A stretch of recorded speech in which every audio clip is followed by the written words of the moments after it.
Hello, what I've tried to do with this worksheet is put the most recent diagrams on it so that you can familiarize yourself with things that you might very well see on the regions. The region seems to use similar diagrams over and over again, and they kind of go through a cycle.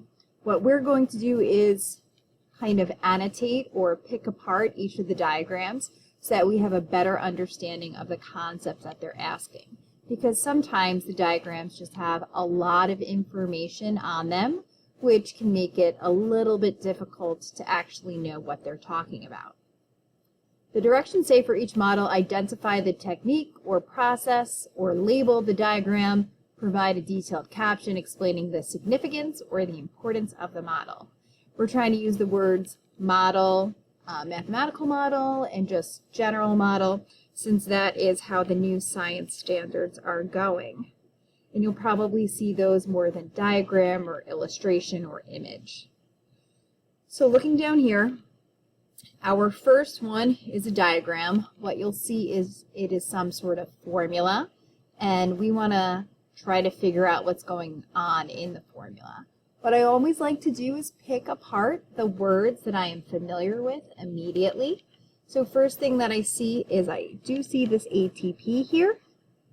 That's going to be something I want to kind of focus on. I also am noting that it talks about sugar. It says high energy sugars, but let's just focus on that sugar aspect. And then over here we have our very starting materials, which are going to be our carbon dioxide and water. It does ask what molecule X is. Before you even get started on molecule X, what I would try to do is figure out what the process is. I see on this side I have my reactants, also known as my inputs.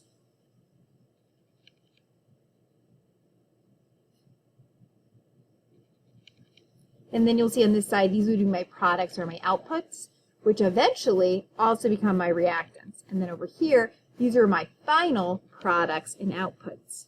I'm not labeling that one in the middle because I do think it could be confusing because they act as both. If I go over here, I'm putting carbon dioxide in and I'm putting water in. When I use carbon dioxide and water, I want to think about the process that is. That process is going to be photosynthesis.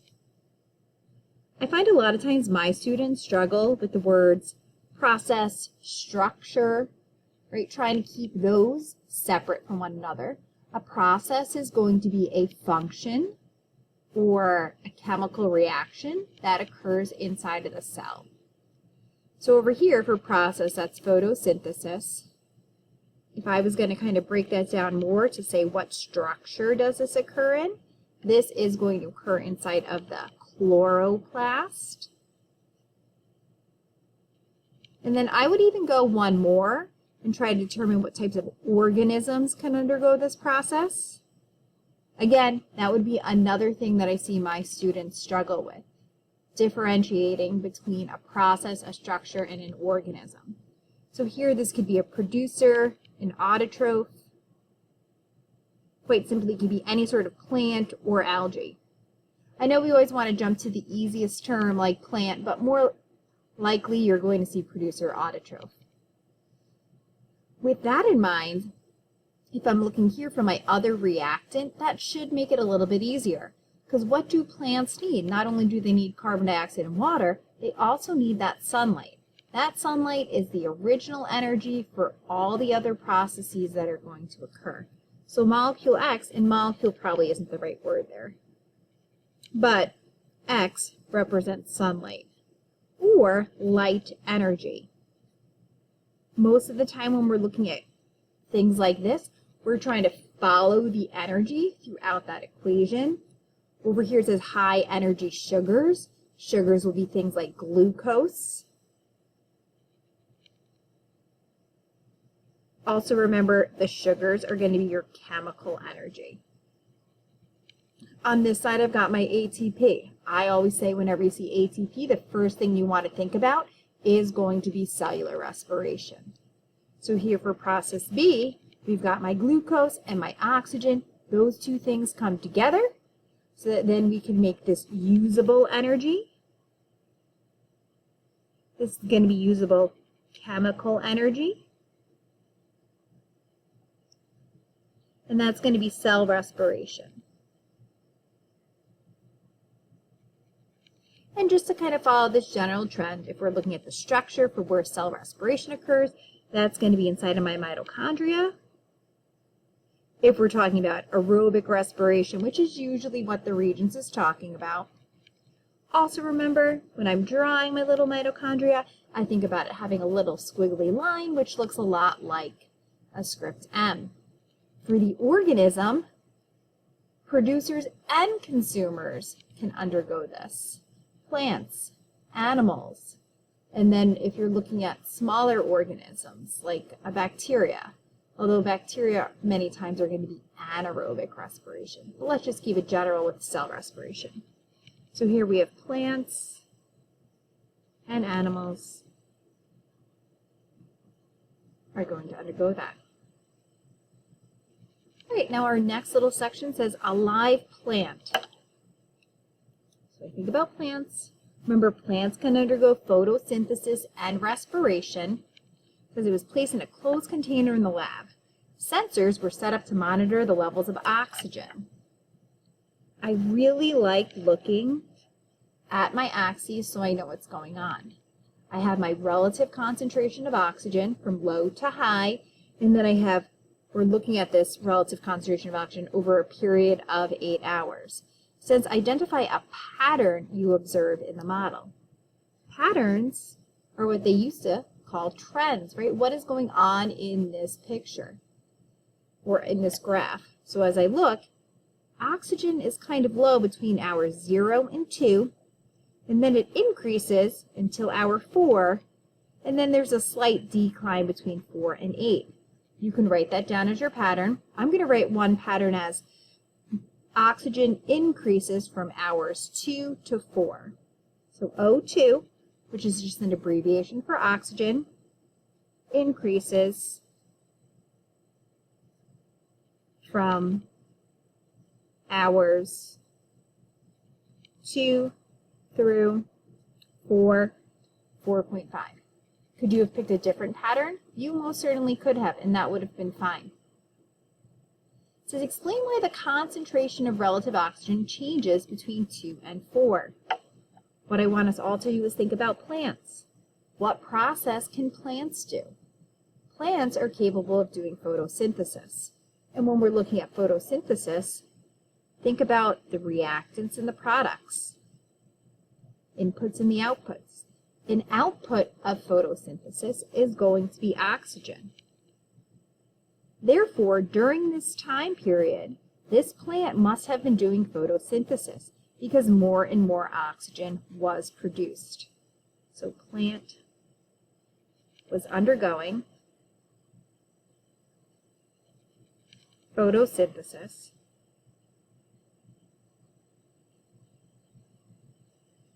and producing oxygen.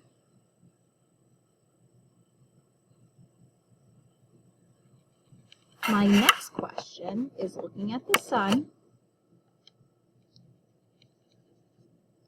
It says identify organism X and Y. Here, think about the sun being abiotic.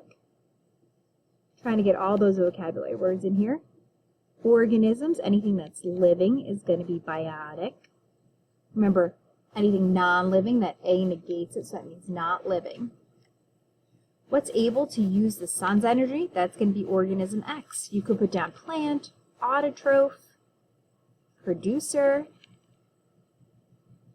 I like having my students group all the words together so that you can kind of chunk them so that it's easier to remember. For organism Y, I'm not sure if this is trying to show a food chain. Technically, organism Y could also be a producer, but let's say that this is more like a food chain type thing, something that would consume X. So what would consume X is going to be a consumer. You might also see that called a heterotroph. Hetero meaning other, troph meaning eater, so it has to eat other things. Great. Our next portion says identify the populations below as either a predator or prey. Over on my left-hand side, the graph shows populations, 2 of them changing. I really like using a highlighter because I think it allows things to stand out better. If you think that too, I suggest that you bring one to the regions with you.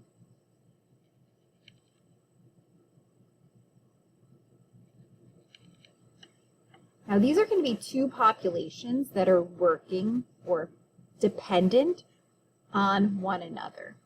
And what you'll see is one is higher relative population size and one of them is going to be lower. Most of the time when there's a graph like this represents predator-prey. What you want to think about in this case is going to be the biomass pyramid, where on the bottom are my producers, then I have my primary consumers and my secondary consumers. At the very top of that are going to be my predators, and below that are going to be my prey. If we're talking about biomass, which is the number of different organisms that can live in that given area, you'll see you have the most producers, then a little bit less prey, and even less predators. Using that information, I can tell that my higher line is going to be my prey. Prey population should always be higher than predators because predators, right, are that apex. They have the smallest number in an ecosystem because they have to eat X amount of prey in order to survive. Explain how you were able to determine which population was which. You can use this energy pyramid. Right, so in terms of biomass, bio meaning living, mass meaning kind of number of things. So in terms of biomass, there should be more prey than predators to have a stable ecosystem. And while we're talking about stability, let's think about the fact that that means more biodiversity, right? More living things in a given area.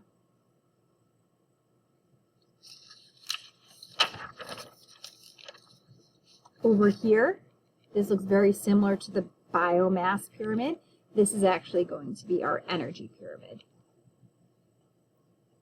But it's showing a very similar thing where that bottom level is going to be the biggest, and then the top level is going to be the smallest. What we're going to be interested in is going to be these arrows.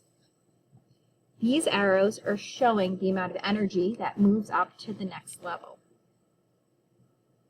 Producers, which are located over here on the bottom, they're going to have the most energy. And the reason why they have the most energy is going to be because they get their energy directly from the sun. Note, the sun is not on here because, like we said before, the sun's going to be abiotic. These producers are able to undergo photosynthesis. They harness the light energy from the sun to make glucose. Then these rabbits are going to eat the plants, the snakes eat the rabbits, and then the hawk eat the snakes. Another important concept is not all the energy moves up to that next level. You'll see here, I really like how they put those arrows on the side. Those arrows are going to represent energy lost. About 90% of energy is lost as either heat or metabolism. Only approximately 10% of energy moves up to the next level. That's what this is showing. 10% to the rabbits, then out of that 100%, 1% to the snakes, and then finally 0.1% to the hawks. So the arrows represent energy flow. Remember, only 10% moves to the next level.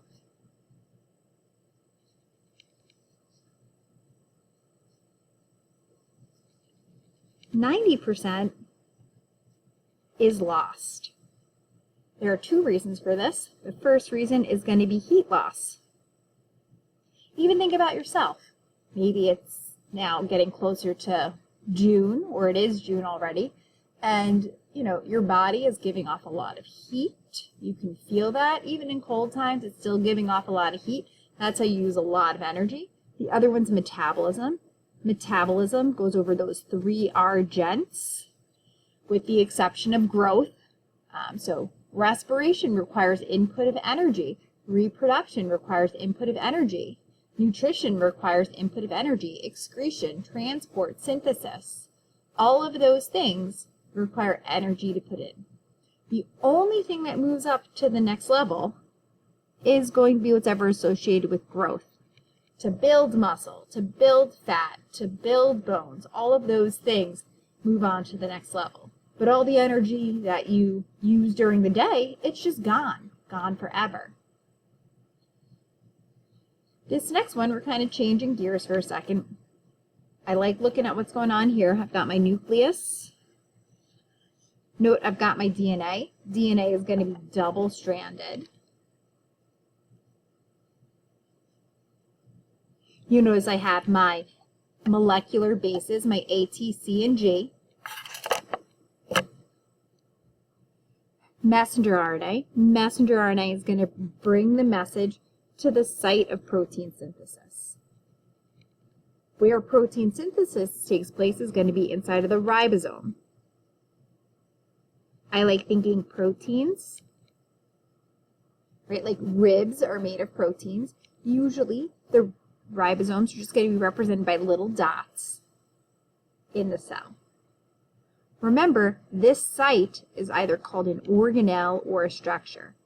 Again, familiarizing yourselves with how they're going to ask the questions is going to be really important. Over here, they want to know what the building blocks of proteins are. What do you have to bond together in order to make proteins? Those are going to be amino acids. Think back to when you did relationships in biodiversity. You use that codon chart in order to figure out the amino acids. Those are going to get bonded together. When you bond those together, they then twist into a specific shape. And what I like to do with my students is we kind of build our own little protein models. Each one of these different colored beads represents a different amino acid. There are 20 total. And once those amino acids get bonded in this straight line, they're then going to fold into a specific shape because each one of the different colors has a different interaction. So real quick, I'm going to fold that to show you what I'm talking about. And think about how we just had that long chain, but when it's folded, it might look something like this. And eventually, as we move through the packet, we're going to see how if you change that DNA, the shape might change. And if that shape changes, then it won't be able to do the job that it needs to do. So each one of those little beads represents a different amino acid. They bond together, and then depending upon things like their charge, they're either going to be attracted to each other or repelled. They're going to make this specific shape that's going to determine what their job is. We're back to ecology now. So just a quick little section out of there where it talks about population changes. Over here I have my dotted line. You'll see that it doesn't really go above the dotted line. That dotted line is called our carrying capacity. Carrying capacity is the maximum number of organisms that can live in an area. And think about capacity, like maybe you've been in an auditorium before and it'll say this is the capacity of the auditorium. That means that's the maximum number of people that can safely fit in that area. Explain why the population size stays relatively constant after 4 years. So right around here, which is 4 years, you'll see that it ebbs and flows. The reason for this, though, is going to be because of limiting factors. Limiting factors include amount of food, water, shelter, mates, competition, predators, all of those things. One thing you'll note, sometimes they have it as a flat line, but in actuality, it usually has these little spikes. And that's going to have to do with seasonal changes. So in the spring, there's a lot of mating going on, there's a lot of food available, so therefore there's going to be more organisms. In the winter, there's going to be less food available. The very sick and old die, and also some of the young don't make it. Therefore, here, spring, over here is probably the winter. And again, there are little fluctuations throughout the year, which is going to be normal. Now back to a little bit of genetics. Over here, this process, that's going to be called gel. This was on a state lab, so it's pretty likely that you'll see it on the actual test. What causes the DNA to move out of the wells? What you'll see here is a negative and a positive. If you didn't do this lab in real life, what winds up happening is it's not just a sheet of paper. Things get put into a gel that's kind of like Jell-O, and you wind up plugging it in to an electrical supply. And when you do that and turn it on, this creates an electric field or an electric current. The whole thing is electrified. And the reason why the DNA moves out is going to be because DNA has a negative charge. The negative charge gets attracted to this positive side. So the electric current, electric field, electricity, whatever word you want to use, that's going to be why it gets pulled out. Circle the smallest band in column A. Small bands are going to be speedy or swift, so they're going to be able to make it the furthest. Right here I have column A. Sometimes people forget where the starting gate is. The starting gate is going to be the well. If you are speedy, like the fastest runner in the class, you're going to be able to make it the furthest. So in this case, right, if this is my start and this is my finish, the one that's the speediest has made it all the way down here. And when we're talking about size of the band, really what we're talking about is how many bases are there. Maybe that one has 2 bases. Up here, maybe this guy has, however many that is, 7 bases. So the smaller ones make it further than the ones that are large. I like saying that the large ones are going to lag. The small ones are speedy. Which 2 DNA samples match? In order to match, sometimes it will be beneficial to use a ruler. You don't have to, but it could help. And what you're going to want to do is figure out which ones have the most matching bands. And I do know many people can just quickly look and figure it out.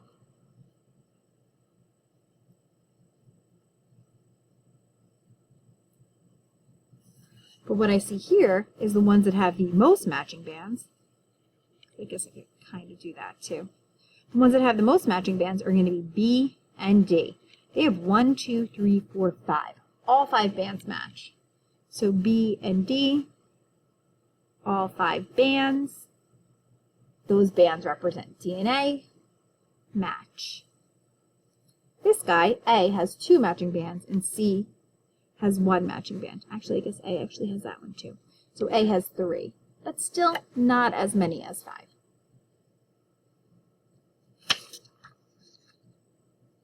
This is a new picture that I actually hadn't seen on a Regents exam before. This probably would take a little bit of thinking if you didn't do too much on osmosis. First thing that I do is read the labels. This first label, I'm going to zoom in a bunch. This first label says distilled water. What I would want you to do if you were taking the test is, what do you know about the water concentration in distilled water? I note that there's no little dots in there. Distilled water is going to be 100% water. There is no solute or salt or sugar in it, just water. You usually would put distilled water, let's say, in an iron or a steamer because you wouldn't want minerals and stuff getting on your clothing when you're trying to steam it or press it. Over here it says explain the process that causes the net movement of water. What I see here is it tells me my net movement, water starts moving in this direction. Notice they were initially equal and now they're not equal. The reason for that is because water wants to balance itself out and reach equilibrium. Equilibrium, people might want to jump and answer it. But the reason why the water is moving, or the process that makes it happen, is going to be osmosis.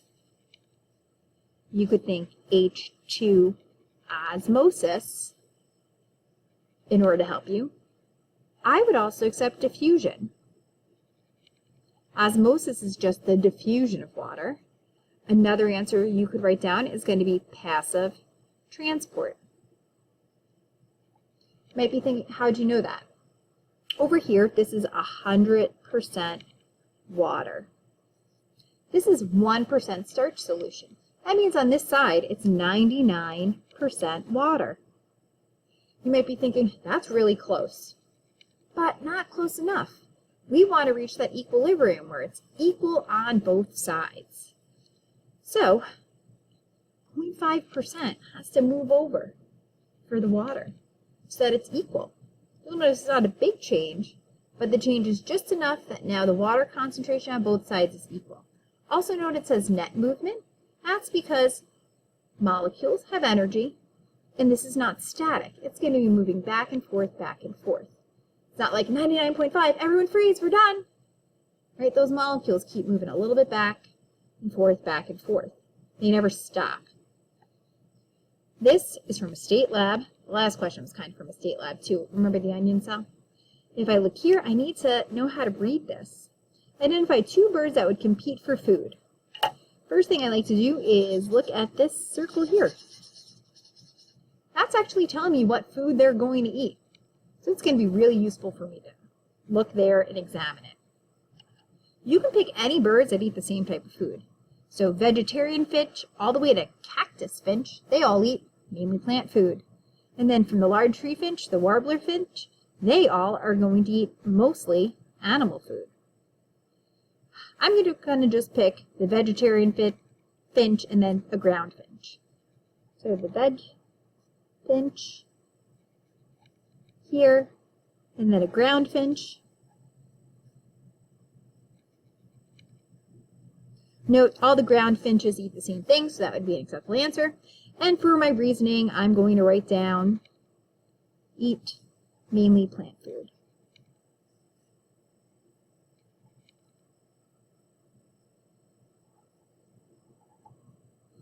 Identify which species would be best adapted for eating insects that live in tight spaces such as tree trunks. Now, tree trunks, right, we're trying to get into a little tight space, so we want to find a beak that's really good to get into little tight crevices. An edge-crushing bill, probably not that good. A probing one, though, like little pliers, or like little tweezers, that's going to be good because it's going to allow them to get into those little tight spots. I think the warbler is probably going to be the best, plus it eats all animal food. That's an insect right there. Could you make an argument for like a woodpecker finch? Yeah, you could. You just need to make sure that you explain it.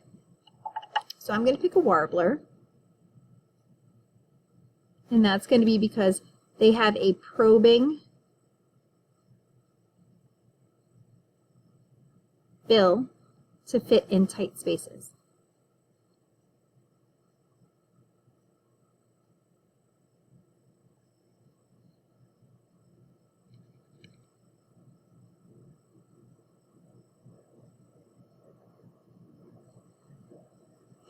Over here, something we all can relate to. Sometimes we're sweating, sometimes we're shivering.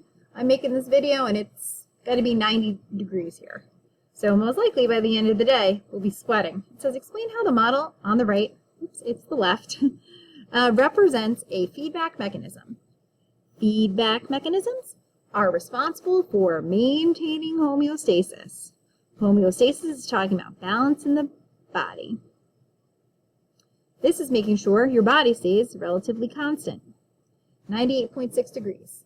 You could be a little bit above, a little bit below. When you start sweating, you're above that baseline. When you start shivering, you're falling below that baseline.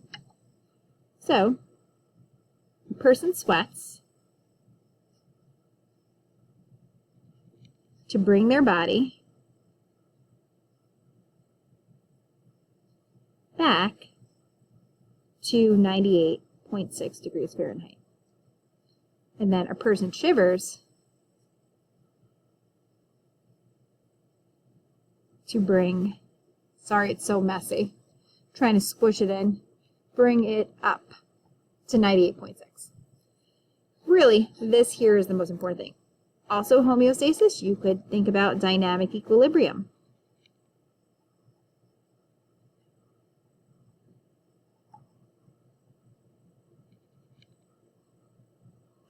And look, the next graph is that same exact thing, where it's going up and down, up and down, up and down. I like reading what it tells me. Level of blood sugar.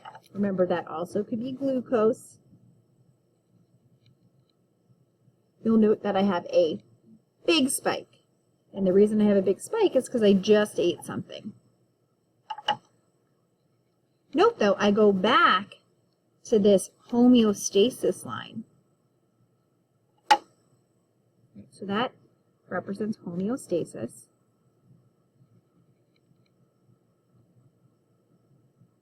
This represents too high.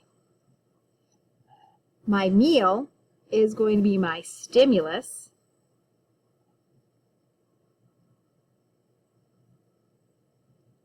This is saying what was my body's response. So my meal, I ate something that caused my spike in my blood sugar. My response, because it got too high, was that my pancreas produced insulin.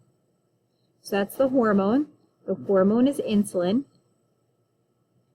And insulin is made by the pancreas. Insulin's the hormone. Pancreas is the organ. If a person doesn't produce insulin, write down I here, their blood sugar will continue to be too high. And then they'll be out of homeostasis. That is called diabetes. So a person will have diabetes, blood sugar will remain high.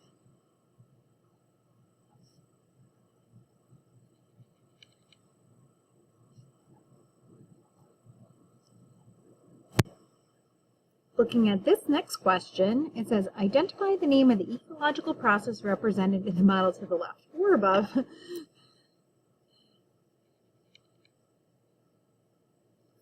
I'm looking here, I see annual plants all the way to hardwood trees.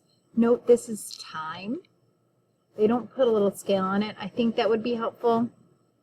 I mean, we're talking about 100, 200 years. This does not happen overnight. The name of this ecological process can either be ecological succession or just succession. Succession is talking about one ecosystem replacing another over time. And this could be primary succession, which is going to be when just new organisms start in this area. It was bare land, annual plants grow, and then eventually, 100 years later, you have hardwood forest, maybe even longer.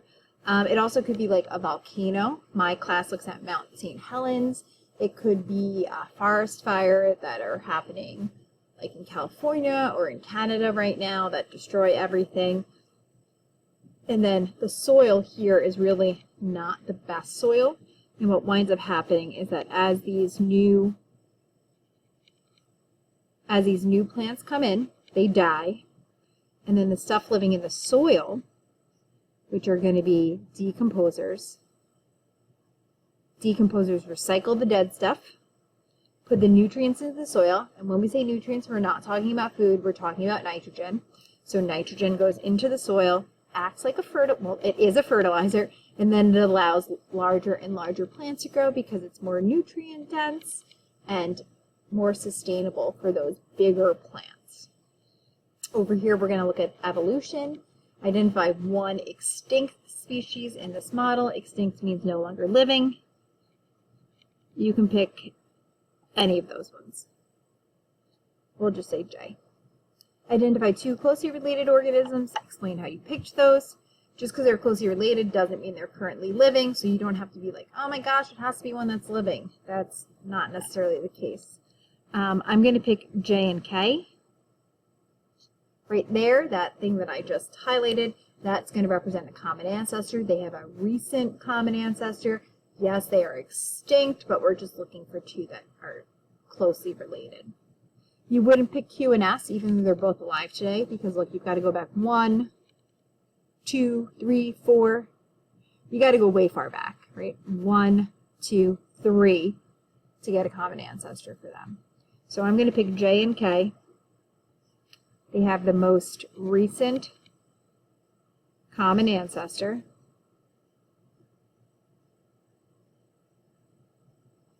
You also can say closest branching point, closest branching point.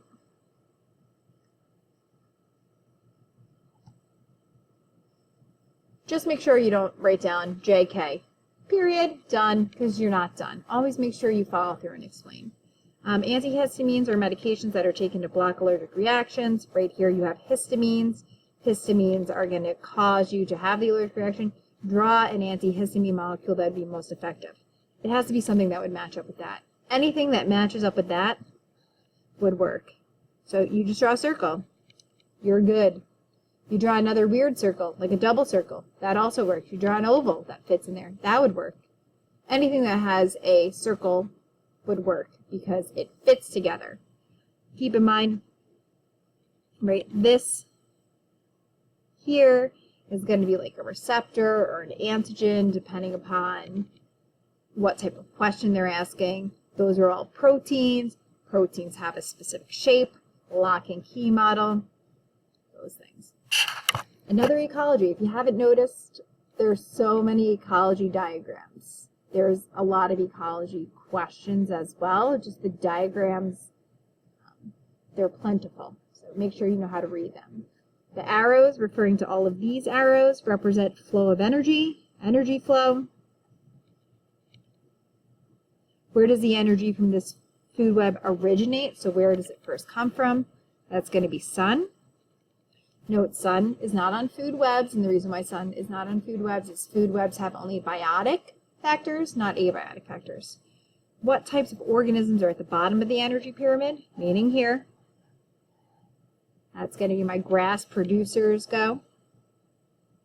And if mice were removed, identify one organism that would be positively impacted. If there are less mice, or sorry, if there are no mice, snakes, not looking good for the snake because they lose a food source. But if the snakes lose a food source, it means the snakes are going to eat more toads, so not good for the toads. I would say most directly, it could be good for the deer and the grasshopper because they both would have more grass available. Deer, grasshopper, more available food.